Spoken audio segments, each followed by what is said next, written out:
Em relação a qual que é a primeira evidência que a gente tem de uma definição de quais os textos estavam ali no Novo Testamento originalmente, esse é até um tópico que eu já tinha separado aqui para falar no vídeo, a principal é o Atanásio de Alexandria, né, que eu menciono no vídeo sobre o Concílio de Nicéia.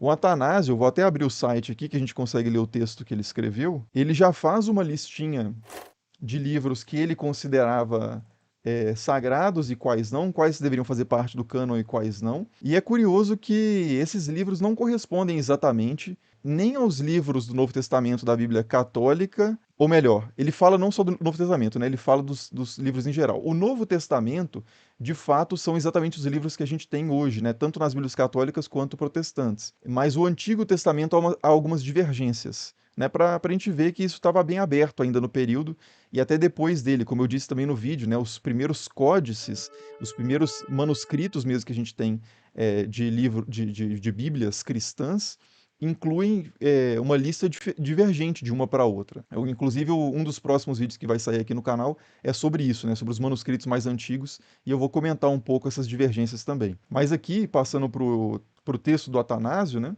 o site aqui é Bible, aí tem um hífen, researcher, de pesquisador, .com/Atanásios. Isso está em inglês, né? Mas vocês conseguem jogar num tradutor depois quem quiser ver o texto em primeira mão.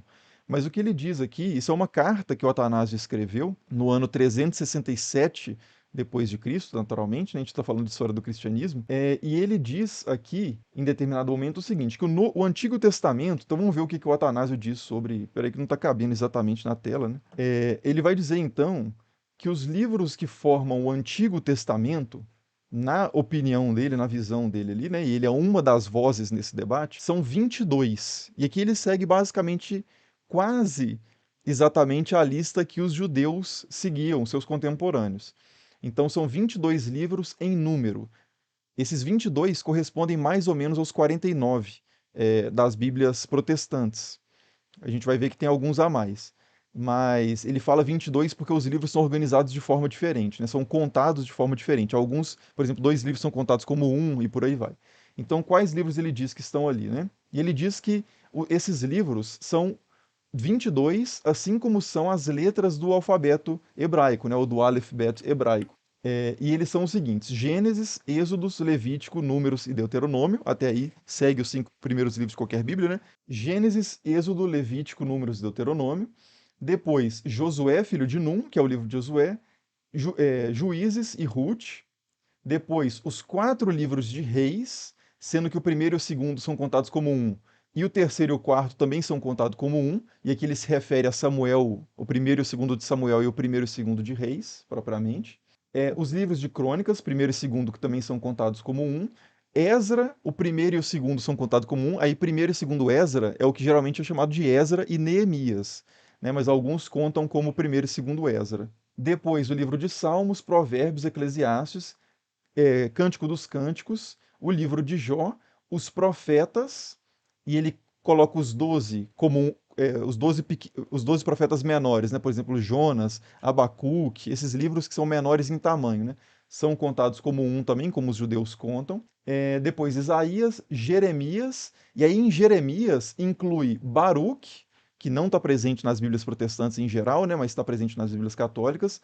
Lamentações está presente em todas, e a epístola ou carta de Jeremias, que não está presente hoje nem nas católicas, nem nas protestantes, na maioria dos protestantes, mas está presente, por exemplo, nas Bíblias ortodoxas, orientais. E todos esses contam como um, né?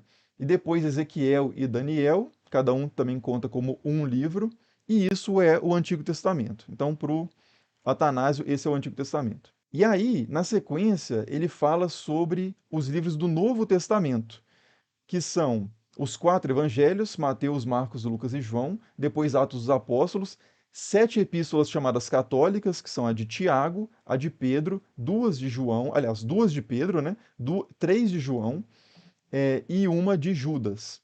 Além dessas, as 14 epístolas de Paulo, é porque ele inclui Hebreus aqui como uma epístola paulina, que são na ordem Romanos, 2 aos Coríntios, uma aos Gálatas, uma aos Efésios, uma aos Filipenses, uma aos Colossenses, 2 aos Tessalonicenses, uma aos Hebreus, que hoje em dia raramente é contado como uma epístola paulina, mas ao longo da história do cristianismo foi, até hoje algumas pessoas consideram, né, que seja de autoria de Paulo, mas em geral os historiadores dizem que não. Duas a Timóteo, uma a Tito e uma a Filemon.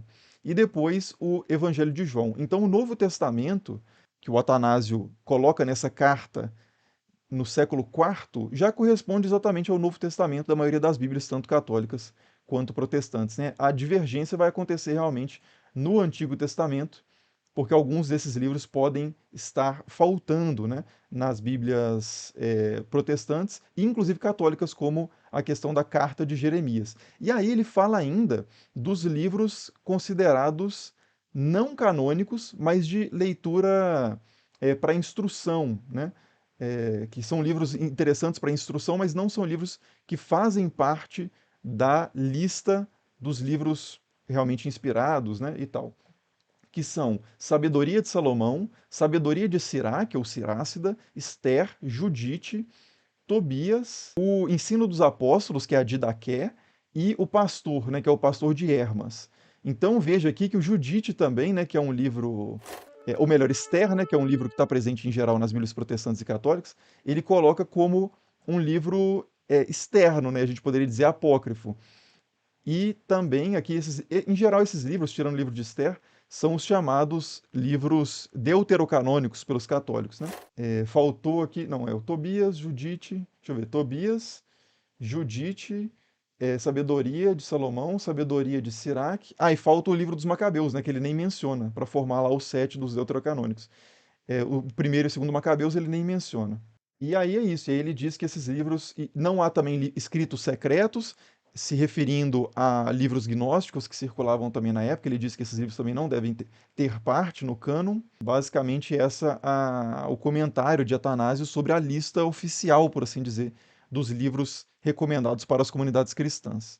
Então a gente vê que apesar dele ter convergências com o que algumas pessoas seguem hoje, ele tem também muitas divergências, e essa lista do Atanásio também não estabelece quais deveriam ser os livros assim universalmente. É um bispo de uma região, que é Alexandria, falando ali da própria opinião dele sobre essa questão dos livros. Porque algumas pessoas pensam assim, bom, depois de um longo processo, a gente tem 27 livros no Novo Testamento. Esses 27 foram definidos já pelo Atanásio, como se isso já tivesse, Atanásio tivesse deixado isso certo e definitivo. Mas na verdade o que a gente está quando a pessoa fala isso, ela está fazendo um anacronismo, né? Como ela está retrospectivamente vendo qual que foi a primeira pessoa que falou aquilo que ela segue e dizendo que desde então a coisa já estava estabelecida. E não é verdade, né? O Atanásio, ele de fato manda esses 27 livros do Novo Testamento, mas as Bíblias vão variar ao longo do tempo em relação a esses livros, e quando elas se consolidarem como 27 de novo, aí as pessoas vão falar assim, ó, desde o Atanásio já estava definido, mas não estava definido, né? Simplesmente coincide a opinião com o que o Atanásio já falava.